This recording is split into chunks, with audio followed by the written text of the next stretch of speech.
Hello everyone, Radhe Radhe. कैसे हैं आप सब लोग? आशा करती हूँ आप सब बहुत अच्छे होंगे। आप सभी का वेलकम है मेरे एक नए ब्लॉग में। तो आज का ब्लॉग स्टार्ट हो रहा है शाम के टाइम से और अभी टाइम हो रहा है संध्या काल का। और यहाँ पे मैं जला रही हूँ मंदिर में दिया बत्ती। तो शाम की शुरुआत तो दिया बत्ती से ही होती है हमारी। तो सबसे पहले मैंने मंदिर में जलाया था दिया और उसके बाद ना फिर मैं चली गई हूँ छत में, क्योंकि आज एकादशी थी। तो तुलसी माता को हमने आज लगा दिया है उनके स्थान पे। तो वहीं जाके मैं पूजा करके आई और उसके बाद फिर मैं आ गई हूँ नीचे। तो मंदिर से ना मैंने कान्हा जी को इधर बिठा दिया है पंखे में। तो अब ना मैं इनके जो कपड़े हैं उनको मैं चेंज करूँगी, क्योंकि आज ना थोड़ी बहुत गर्मी लग रही है। तो ये थोड़े से हैवी हो रहे थे कपड़े और मैंने ना इनको हल्के से कपड़े पहना दिए थे फिर। तो यहाँ पे अच्छे से इनके कपड़े चेंज करके बिठा दिया था और उसके बाद फिर मैं लग गई थी अपने कामों में। तो होता है ना, जैसे हैवी कपड़े होते हैं तो अनकंफर्टेबल लगता है ना हम लोगों को भी, वैसे मुझे लगता है उनको भी होता होगा। तो उसके बाद ना फिर मैं आ गई थी किचन में और आज मेरा व्रत है एकादशी का। तो मैंने ना आलू बॉईल किए हैं और आज मैं बच्चों के लिए आलू की सब्जी बनाऊंगी और रोटियां बनाऊंगी। तो अब खाने की तैयारी कर लेती हूँ। तो सबसे पहले मैं यहाँ पे आलू छील लूँगी और उसको मैं एक जो बाउल है ना उसमें डाल रही हूँ छिलने के बाद। तो आज मैं सब्जी अपने पुराने तरीके से बना रही हूँ, जो भंडारे वाली सब्जी होती है ना वही बना रही हूँ। इसकी रेसिपी शायद मैंने 2-3 बार आप लोगों के साथ शेयर कर दी। तो रेसिपी तो क्या ही शेयर करूँ, बस ऐसे ही बता देती हूँ आप लोगों को। तो ये जो सब्जी होती है ना वो बहुत पसंद आती है बच्चों को भी, मुझे भी।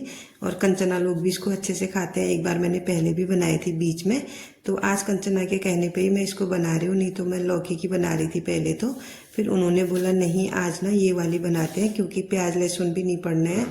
तो आज सिंपल सी यही बनाते हैं। मैंने कहा ठीक है। तो मैंने ना आलू बॉयल करने को रख दिए थे और शाम के टाइम पे रख दिए थे जब मैं छत में गई थी। कल परसों से ना हमारे वहाँ ना जो है बारिश नहीं हो रही है, इसी वजह से ना पौधे जितने भी छत में लगे हुए हैं सारे सूख गए थे।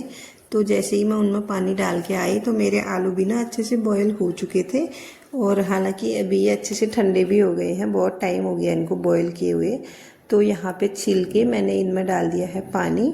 तो इसके बाद ना मैं इसको थोड़ा सा हल्के हल्के हाथों से मैश करूँगी, ज़्यादा नहीं, ताकि ये ऐसे फूट जैसे जाएं, ज़्यादा इनको मैश नहीं करना है। इस सब्जी का ना एक सीक्रेट है, जब भी ना हम इनको ना ऐसे तोड़े ना तो पानी डाल के ही तोड़ना पड़ता है, वरना अगर ऐसे ही तोड़ के डालेंगे ना वो टेस्ट ही नहीं आता है। इसमें पता नहीं क्या बात है।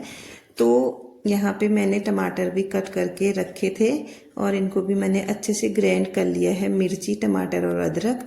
और ये ना क्या है कि आजकल ना टमाटर बहुत ज़्यादा बेकार आ रहे हैं, पानी पानी से, आप देख सकते हैं। प्योरी भी बिल्कुल बेकार ही बन रही है। तो बरसातों में अक्सर सब्जियां ना ज़्यादा तो मैं क्या करती हूँ ना, बरसातों में सब्जियां मतलब कम कम ही खरीदती हूँ। जो ज़्यादा खराब होने वाली सब्जियां ना वो तो बिल्कुल ही कम खरीदती हूँ। उनको दूसरे तीसरे दिन अगर खाने का मन हो तो ले आती हूँ। जैसे आलू प्याज वगैरह हो गए वो तो मैं पूरा ही लाती हूँ, जैसे हफ्ते में एक बार। बट जो जैसे तुरई हो गई, लौकी लौकी भी चल जाती है, टमाटर वगैरह और बीन्स हरी सब्जी ये तो बिल्कुल ही कम लाती हूँ, मतलब थोड़ा थोड़ा ही लाती हूँ जितना ज़रूरत होती है। तो बरसातों में ज़्यादा सब्जी ना खरीदने का कोई फ़ायदा नहीं है, उसको स्टोर भी नहीं करा जा सकता क्योंकि उसमें पानी रहता है पहले से। फिर अगर हम उनको सुखाते भी हैं ना फिर भी वो ख़राब भी हो जाती है। और इससे अच्छा कि थोड़ा थोड़ा करके लाओ, मार्केट तो जाना ही होता है। तो जब भी जाओ थोड़ा थोड़ा करके लाओ, मैं यही करती हूँ बरसातों के टाइम पे। और टाइम पे मैं अच्छे से रख लेती हूँ हफ्ते में एक बार, क्योंकि हफ्ते में एक बार रखने में ही फ़ायदा होता है। क्योंकि जो बजट होता है ना वो ज़्यादा गड़बड़ाता नहीं है। अगर रोज़ रोज़ मार्केट हम जाते हैं ना तो बजट भी इससे गड़बड़ा जाता है। बट क्या करें, जिस हिसाब से मौसम होता है, जिस हिसाब से हमारी नीड होती है ना उसी हिसाब से चलना पड़ता है। तो बातों बातों में ना मेरी सब्जी भी डल के रेडी हो गई है। लास्ट में मैंने इसमें डाल दिया है कसूरी मेथी को। और आप देख सकते हैं यहाँ पे मैंने भिगो रखा है साबूदाना। तो ये भी मैंने शाम के टाइम पे भिगो दिया था और ये बिल्कुल अच्छे से फूल गया है। और इसका पानी ना इसने जितना मैंने डाला था थोड़ा बहुत पूरा सोख कर लिया इसने। तो हल्का सा मैंने इसको हल्के हाथों से धोया और रख दिया है। और यहाँ पे ना एक पतीले में मैंने डाल दी है घी। और इस घी को ना मैंने पूरा मतलब उसके तले में लगा दिया है और उसके ऊपर से मैं डालूंगी साबूदाना। और इसको ना हल्के हल्के हाथों से थोड़ा सा घुमाना है, ज़्यादा और ज़्यादा ना इसको चलाने से ना बिल्कुल मतलब ये गल जाता है और खाने में फिर वो जो साबूदाने के दाने लगते हैं ना वो लगते ही नहीं है मुंह में। तो यहाँ पे थोड़ा बहुत इसको भूनने के बाद मैंने डाल दिया है इसमें दूध, और इसके बाद ना बिना हिलाए मैंने इसमें डाल दी है इलायची, 4-5 दाने इलायची के डाल दिए हैं, क्योंकि मुझे इलायची वाली खीर ना बहुत ज़्यादा पसंद होती है। लोग ड्राई फ्रूट वगैरह डालते हैं, मुझे बिल्कुल पसंद नहीं है ड्राई फ्रूट, ना वैसे खाने में ना खीर में खाने में, मुझे ड्राई फ्रूट अच्छे लगते ही नहीं है। तो खीर भी मेरी बन रही है, सब्जी भी बन रही है, और बर्तन आप देख सकते हैं इतने ज़्यादा हो गए हैं अभी अभी। तो सबसे पहले ना इनको वॉश करती हूँ मैं और किचन को क्लीन करती हूँ, फिर उसके बाद ना खाना और जो रोटियां बच गई हैं उनको बनाऊंगी, बचा हुआ खाना जो बनाना है मैंने। तो सबसे पहले किचन को क्लीन करती हूँ। जब तक बर्तन ना धुले ना तब तक किचन क्लीन लगता ही नहीं है। तभी मैं ना थोड़े थोड़े जितने भी बर्तन निकलते रहते हैं ना फटाफट फटाफट उनको धोते रहती हूँ, ताकि किचन ना अच्छे से नीट एंड क्लीन लगे, और काम करने में ना फिर मन भी लगता है। अगर किचन साफ सुथरा रहता है ना तो काम करने में अच्छा मन करता है किचन में। अगर किचन में इधर उधर चीज़ें फैली रहती है ना तो बिल्कुल मतलब ऐसा लगता है कहाँ से शुरू करूँ वाला हिसाब हो जाता है। मुझे तो ऐसा ही लगता है, अब अपनी अपनी आदत होती है। तो यहाँ पे मैंने बर्तन भी धो लिए हैं, और बच्चे ना अभी पढ़ाई कर रहे हैं। डॉली और कंचना भी पढ़ रहे हैं साथ में, और बच्चों को भी पढ़ा रहे हैं। तो जब से ना डॉली कंचना लोग आए हैं ना तब से होमवर्क वगैरह का काम वो ही देख रहे हैं, और मेरी भी बहुत ज़्यादा हेल्प हो जा रही है। और अभी अभी डॉली बोल रही थी कि आज मतलब आटा मैं लगाऊंगी, और कंचना बोली थी आपका व्रत है सब्जी मैं बना दूंगी। तो मैंने उनसे बोला कि आज तो आप हो यहाँ, अगर आगे को कभी मेरा व्रत हुआ आप नहीं हुए तो मैं खाना किससे बनवाऊंगी फिर। मैंने उनसे मजाक किया। तो खाना बनाने में क्या ही हो रहा है। तो यहाँ पे मेरी खीर भी बनके हो गई है रेडी, चीनी भी डाल दी है मैंने उसमें, और सब्जी भी बिल्कुल रेडी हो चुकी है। तो दोनों चीज़ों को मैंने उतार दिया है, और अब मैं छानूंगी आटा। और तो आज थोड़ा सा ही छान रही हूँ क्योंकि सुबह का भी आटा बचा हुआ है थोड़ा बहुत, तो उसको मैंने फ्रिज में रखा था, और फ्रिज से ना पहले ही निकाल रख के बाहर कर दिया था मैंने उसको, और अभी वो बिल्कुल सॉफ्ट डो हो चुका है। नहीं तो फ्रिज का आटा ना थोड़ा सा हार्ड रहता है। तो इसमें है वो आटा, और थोड़ा बहुत ही निकाला है मैंने, ज़्यादा नहीं निकाला है। तो आज ना मेरा जो आटा है ना वो बिल्कुल गीला हो गया था, और मैंने और दिनों के अकॉर्डिंग ही इसमें पानी डाल दिया। तो मुझे ना याद ही नहीं था, पता नहीं मेरा ध्यान कहाँ था। तो ऊपर से फिर मुझे इसको आटा डाल के फिर से थोड़ा बहुत मतलब इसको कवर करना पड़ा। आप देख सकते हैं कितना गीला हो गया है मेरा आटा। तो होता है ना कभी कभार, मतलब गलतियां तो सभी से होती हैं। तो यहाँ पे मेरे से भी आज गलती हो गई थी आटा गूंथने में। और ज़रूरी नहीं है कि हर चीज़ में हम परफेक्ट हैं, कभी कभार कुछ ना कुछ ऊपर नीचे हो ही जाता है। तो इसमें इतना परेशान होने वाली कोई बात ही नहीं है। कोई भी काम हो, अभी तो आटे की बात है, हमेशा मतलब कोई भी चीज़ होती है ना तो कभी कभार गलतियां सभी से हो जाती हैं। तो हर चीज़ में इतना मतलब परफेक्ट तो कोई हो नहीं सकता है। तो यहाँ पे ना जैसे तैसे मैंने रोटियां भी बनाने स्टार्ट कर दी है। आटा बहुत ज़्यादा गीला हो रहा था, मतलब ये कंट्रोल से बाहर ही हो रहा था, इतना इसमें मतलब मुझे आटा लगाना पड़ रहा था फिर। और यहाँ पे घी लगा ली है मैंने रोटियों में। आरुष आ गया था खाने के लिए, क्योंकि आरुष को ना भूख लगी थी, तो इसीलिए मैं थोड़ा फटाफट कर रही थी। तो कब से बोला था मम्मी भूख लग गई करके। तो आज ना मैंने उसको दूध भी नहीं दिया पीने को, क्योंकि वो मना कर रहा था। और शुभ दिन में हमने मैंगो शेक भी बनाया था ना, तो थोड़ा दूध उसमें लग गया, थोड़ा भी मैंने खीर के लिए बचा के रखा था, इसीलिए भी मैंने उसको दूध नहीं दिया। वैसे भी वो दूध पीने से आनाकानी ही करता है, ज़्यादा दूध पीता नहीं है। तो सबसे पहले ना मैंने कान्हा जी के लिए निकाल लिया था खीर, और मैंने उनके पास ना रख भी दिया था। तो अभी मैं आरुष के लिए लगा रही हूँ। तो सबसे पहले आरुष को खिला देती हूँ, क्योंकि उसको भी भूख लगी है। और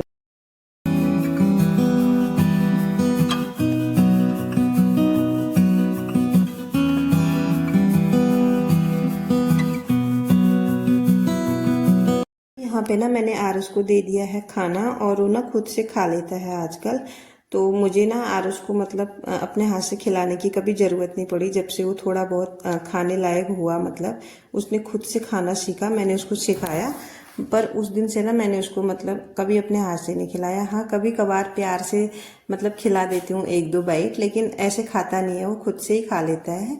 और उसके साथ ना कोई ऐसी प्रॉब्लम भी नहीं है। जब भी उसको भूख लगती है ना वो पहले ही बोल देता है कि मुझे खाना खाना है, भूख लगी है, मुझे ये बना के दे दो। तो उसको बना के दे दो, बस वो खुद से ही खा लेता है। और तो यहाँ पे ना फिर से मैं आ गई हूँ किचन में आरुष को खाना देने के बाद। और यहाँ पे अब मैं बना रही हूँ कंटिन्यू रोटियों को। तो खाना पीना हमारा हो गया है, और बर्तन वगैरह भी मैंने धो दिए हैं। अब मैं आई हूँ कान्हा जी को सुलाने। तो पहले ना अपने कान्हा जी को मैं शयन करा लेती हूँ अच्छे से, उनके हाथ पैर में डेली दबाती हूँ और उनको प्रणाम करके थोड़ा सा कुछ जो मुझे आता है उनके लिए गाती हूँ। तो फिर मैं इधर से आती हूँ इनको सुलाने के बाद, तब जाके मेरा दिन ख़त्म होता है और कल सुबह इनकी सेवा के साथ ही मेरा दिन शुरू होगा। तो यहाँ पे कान्हा जी को मैंने सुला दिया था और देखा तो इधर ना रूम बिल्कुल फैला हुआ था क्योंकि बच्चे यहीं पे पढ़ रहे थे और सब कुछ फैला के रखा था। तो सबसे पहले ना मैंने ड्रेसिंग टेबल सेट करा ताकि जब सुबह मॉर्निंग में बच्चे उठें और स्कूल के लिए तैयार होना तो सब चीज़ उनको अपनी जगह पे मिले। तो ये जिम्मेदारी तो हमारी बनती है कि बच्चों का मतलब हर चीज़ का ध्यान रखना पड़ता है।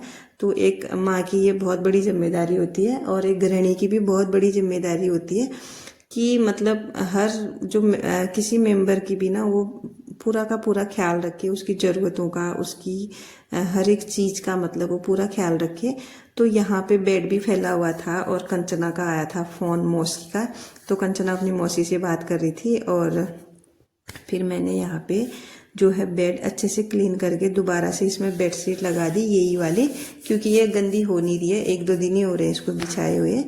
तो इसको मैंने दोबारा से यहाँ पे लगा दिया है। और आपका बेड ना मतलब कमरा जैसा भी हो, बेडशीट धुली हुई होनी चाहिए, चाहे पुरानी हो कुछ भी हो, और अच्छे से बिछी हुई होनी चाहिए। बस आपका कमरा वैसे ही मतलब बहुत अच्छा सुंदर सा लगता है। तो यहाँ पे मैंने अच्छे से इसको लगा लिया था और उसके बाद इसमें तकिए भी लगा लिए थे। तो इसके बाद फिर बच्चे सो जाएंगे। तो अभी फ़िलहाल बच्चे गए हैं बाहर डॉली के साथ टहलने, तो कंचना और मैं ही अंदर। तो यहाँ पे मैंने बेड भी सेट कर लिया, कान्हा जी को भी सुला दिया और इसके बाद ना फिर मैं आ गई इधर सिटिंग एरिया के पास। तो यहाँ भी सब कुछ ऐसे फैल रखा था, पानी की बोतलें, हमारे दुपट्टे और कुछ कपड़े और भी थे। तो बच्चे यहाँ भी बैठते रहते हैं, घूमते रहते हैं पूरे घर में, तो यहाँ भी ऐसे ही हो रहा था। तो जब भी मुझे टाइम मिलता है ना रात को, तो मैं सब कुछ सेट करके ही सोती हूँ ताकि सुबह को ना मतलब ज़्यादा काम ना हो। तो आजकल एक तो सुबह सुबह स्कूल होता है बच्चों का, मॉर्निंग में नींद नहीं खुलती है क्योंकि आजकल रातें बहुत छोटी होती हैं, इसीलिए ना मैं शाम को मतलब सोने से पहले रात को बिल्कुल घर को अच्छे से नीट एंड क्लीन करके ही सोती हूँ ताकि मुझे सुबह उठ के ना सिर्फ झाड़ू पोछा करना पड़े और नाश्ता पानी बनाना पड़े। इतना ही रखती हूँ मैं अपना काम। तो अपने हिसाब से चलना पड़ता है ना, जैसे अपने आप को सुविधा होती है उस हिसाब से। तो यहाँ पे मैंने इसको भी अच्छे से सेट कर लिया और तकिए भी लगा दिए हैं। फिर इसके बाद ना मैं आती हूँ अपने मंदिर में। तो यहाँ से मैंने सारे निकाल दिए थे बर्तन, जो भी पूजा के बर्तन थे, बस एक दिया था जो वहाँ जल रहा था उसी को छोड़ के आई थी मैं। और यहाँ पे मैंने ये वाले बर्तन भी ना अच्छे से वॉश कर लिए हैं और फिर इनको मैं सुखाने को रख दूंगी ताकि सुबह को ना मुझे मतलब बिल्कुल अच्छे से मिले और जल्दी से मैं पूजा पाठ करके बच्चों के लिए नाश्ता वगैरह बना पाऊँ। सुबह के जो छोटे मोटे काम होते हैं ना, उनको अगर ना हम रात को ही करके रख देना तो बहुत अच्छा फील होता है, हल्का हल्का सा। तो छोटे मोटे कामों में ना ज़्यादा टाइम जाता है मॉर्निंग का जो होता है। तो यहाँ पे क्या था, मेरे बर्तन भी धुल गए थे। इसके बाद थोड़ा आधा घंटा हम जाते हैं बाहर टहलने, फिर उसके बाद सोने की तैयारी। तो जी आज का ब्लॉग मैं यहीं पे क्लोज करती हूँ और आप लोग प्लीज़ वीडियो को लाइक कीजिएगा। देखते देखते ना आप लाइक करना भूल जाते हैं, मुझे पता है। कुछ मेरे रेगुलर जो हैं व्यूवर्स हैं वो ब्लॉग देखते हैं लेकिन वो बोलते हैं हम लाइक करना भूल जाते हैं। तो प्लीज़ आप लाइक करना बिल्कुल मत भूलना और चैनल पे नए हैं तो सब्सक्राइब करके भी जाना। Bye bye everyone, thanks for watching. मिलती हूँ किसी नई वीडियो के साथ आप लोगों को, तब तक के लिए